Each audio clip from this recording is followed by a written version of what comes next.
This is Crystal Phend with MedPage Today here in San Antonio at the San Antonio Breast Cancer Symposium, where we've heard a lot about new agents in the pipeline for treating breast cancer. I'm here speaking with Dr. Mo Rimawi of Baylor College of Medicine and Dr. Mark Pegram of the University of Miami. So Dr. Pegram, what agents have you seen sort of emerging as the top candidates and interesting results that have been presented here? Well, one of the highlights of this year's San Antonio Breast Cancer Symposium was the presentation of the pivotal trial of denosumab compared to a bisphosphonate in patients with metastatic breast cancer. Denosumab is a rank ligand inhibitor. Rank ligand interacts with the receptor activator of NF-kappa B, which is present on osteoclasts and is responsible for their activation and bone resorption capabilities.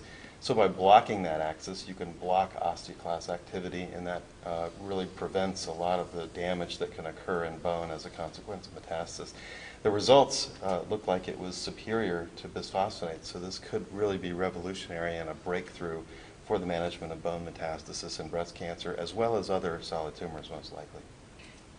And Dr. Rimawi? Well, I think this meeting adds incrementally to prior meetings in terms of the agents that are promising. I think in terms of targeted therapy, there are two subsets of agents.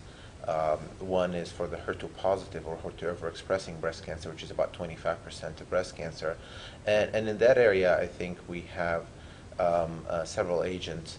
One of them is a molecule known as TDM1, which is essentially the monoclonal antibody trastuzumab, which is currently approved for use in breast cancer, but it's chemically attached to a cytotoxin, which is a form of chemotherapy. And the interesting thing about this molecule is that it's supposed to pack the antibody, which targets the pathway, and the chemotherapy, which targets the cancer cell, hopefully as a smart missile that would target the cancer cell with minimal toxicity. Now, one of the things that we heard about at ASCO earlier this year that sounded very promising, people were very excited about, was the PARP inhibitors. Did we hear anything here?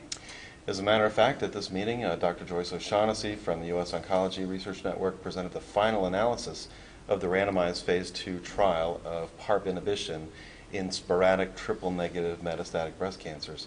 And despite the fact that the sample size was small, it's just a small pilot randomized phase 2 trial, which really limits statistical power to judge efficacy endpoints. Despite that limitation, there was a very robust efficacy signal, an astonishing signal indeed, with marked improvement in progression-free survival and even a statistically significant improvement in overall survival.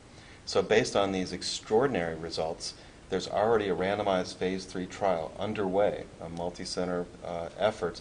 We're participating at my institution at University of Miami, and this trial has accrued extremely rapidly. We'll finish its accrual in record time in early 2010, and so we should be anticipating results next year on that study, which is a potentially FDA registration trial that could change clinical practice if positive.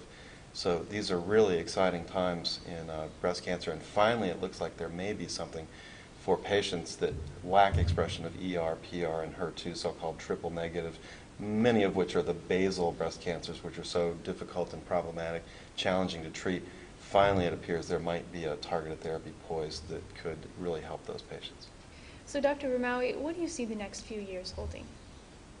Well, I think the next few years will be very exciting. I think one of the things that we have to focus on is there are a large number of agents in the pipeline. I mean, we mentioned HER2-targeted agents, we mentioned PARP inhibitors, but there are a number of multiple tyrosine kinase inhibitors.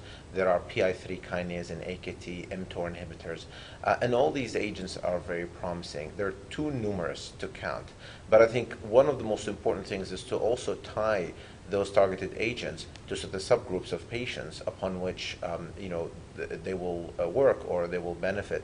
And I think that this meeting also had a significant amount of trying to classify and further subclassify breast cancer according to their molecular images, to molecular portraits, or biomarker analysis, to try and define the subset of patients who will benefit from these therapies. So I think the next 5 years are probably very exciting in terms of targeted therapy for breast cancer.